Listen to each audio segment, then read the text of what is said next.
दुख और संघर्ष के बीच जनता के हित में जुटी सुलभा गायकवाड़, महायुति की बैठक में छलके आंसू। कल्याण के कशिश होटल में शनिवार को सांसद श्रीकांत शिंदे की अध्यक्षता में महायुति की उम्मीदवार सुलभा गायकवाड़ के समर्थन में एक विशेष बैठक आयोजित की गई। इस बैठक में भाजपा, शिवसेना, शिंदे गुट, एनसीपी, अजित पवार गुट, आरपीआई, आठवले गुट सहित महायुति के सभी घटक दलों के सदस्य उपस्थित थे। सांसद श्रीकांत शिंदे ने कहा कि सभी को आपसी मतभेद भुलाकर सुलभा गायकवाड़ की जीत के लिए एकजुट होना है। बैठक के दौरान सैकड़ों लोग उपस्थित थे। जब सुलभा गायकवाड़ के जीवन की कठिनाइयों का जिक्र हुआ तो माहौल भावुक हो गया। कहा गया कि सुलभा गायकवाड़, जो कभी परिवार के साथ हर त्योहार घर में मनाती थी, आज अपने पति के कथित आरोपों के कारण जेल में होने और बेटे की दूरियों के बावजूद जनता के बीच में सक्रिय हैं। इस दर्दनाक परिस्थिति में भी सुलभा गायकवाड़ अपने दुख को भुलाकर लोगों की समस्याएं सुनने और उनके हित में काम करने की कोशिश कर रही हैं। उनकी इस हिम्मत और संघर्ष को देखकर हॉल में बैठी महिलाओं की आंखें नम हो गईं, मानो हर कोई उनके साथ जुड़ गया हो। श्रीकांत शिंदे साहब भी अपने चाहने वालों से कहा कि महायुति के सभी उम्मीदवार को विजयी बनाना है, चाहे वह किसी भी पार्टी से हो। ये बात सुनते वहां मौजूद सभी लोगों ने तालियां बजाकर उनके इस बात का स्वागत किया।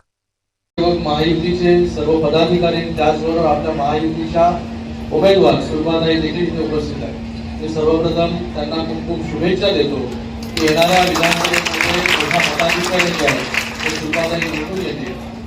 आज या कल्याण लोकसभेमधील सर्वच्या सर्व महायुतीच्या जागा, आज अशी परिस्थिती आहे या कल्याण लोकसभेमध्ये की सर्वच्या सर्व महायुतीच्या जागा ज्या आहेत त्या मोठ्या मताधिक्याने निवडून येतील।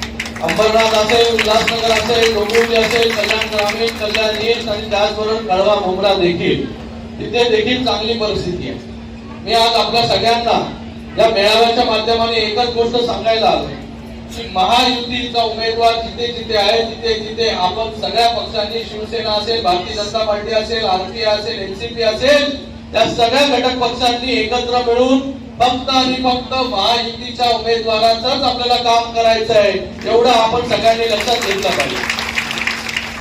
ते गेले 2-2.25 वर्ष माननीय मुख्यमंत्री एकनाथ शिंदे साहेबांच्या नेतृत्वाखाली आपलं सरकार काम करत आहे।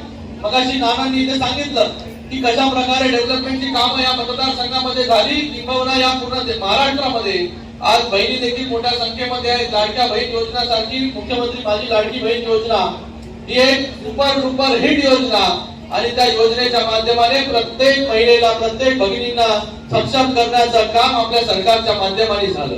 आणि आज त्याचं वातावरण जे आहे म्हणजे एका साईडला विकास आणि दुसऱ्या साईडला लोककल्याणकारी योजना, याचा दोघांचं ताळमेळ करत महाराष्ट्र पुढे जातोय। माननीय मुख्यमंत्री एकनाथ शिंदे साहेबांच्या नेतृत्वाखाली आणि त्याचबरोबर दोन्ही उपमुख्यमंत्री देवेंद्र फडणवीस असतील किंवा अजितदादा, मला वाटतं 2.25 वर्षांमध्ये सरकारने कशा प्रकारे काम केलं पाहिजे याचं चांगलं उदाहरण जे आहे की गेल्या 2-2.25 वर्षांमध्ये आपल्याला पाहायला मिळालं।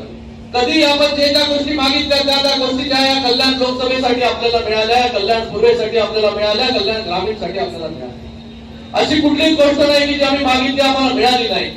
पण आज या सगळ्या गोष्टींना पुढे घेऊन डेव्हलपमेंटच्या राजकारणाला आपल्याला पुढे घेऊन जायचं। डेव्हलपमेंट आपण काय काय केलंय, कशा प्रकारे या सरकारने कामं केली हे आपल्याला पुढे घेऊन जायचंय। मला आपल्याला एवढं सांगायचंय, जसं लोकसभेमध्ये आपण सगळ्यांनी मिळून काम केलं, या लोकसभेमध्ये देखील चांगलं मताधिक्य या कल्याण पूर्णमधून आपल्याला मिळालं। आणि या पूर्ण मतदारसंघामध्ये तिसऱ्यांदा आपल्या सगळ्यांच्या सहकार्याने, मेहनतीने जे आहे तिसऱ्यांदा खासदार झालो, ते देखील लाखोच्या मताधिक्य। जसं काम आपण कल्याण लोकसभेच्या वेळेस केलं, तसंच आपल्याला कल्याण पूर्वेमध्ये देखील करायचंय। आमचे पाटील साहेब सगळे नगरसेवक आहेत, सगळे पदाधिकारी आहेत, सगळे लोक कामाला लागलेत ऑलरेडी। त्यांना काय वरून आदेश आला माननीय मुख्यमंत्री महोदयांचा, तर ते जे आहे कोणाला दुसऱ्या गोष्टी बघत नाही, सगळे लोक जे आहेत ते कामाला ऑलरेडी लागलेले आहेत। आणि आमच्या लोकांनी आम्हाला विश्वास दिलेला आहे की आज जी आहे जबाबदारी जी आहे ही या सीटची, ही या जागेची, कल्याण पूर्वेची ही जागेची जबाबदारी जी आहे ती आमच्या लोकांवरती आहे। तुम्ही निश्चिंत राहा। आमचे सगळे लोक जे आहेत, सगळे पदाधिकारी जे आहेत, कार्यकर्ते जे आहेत, हे सगळे लोक जसं माझ्यासाठी काम केलं तसंच जे आहे ह्या सुलभाताईंसाठी जे आहे ते काम करतील, एवढा आपण सगळ्यांनी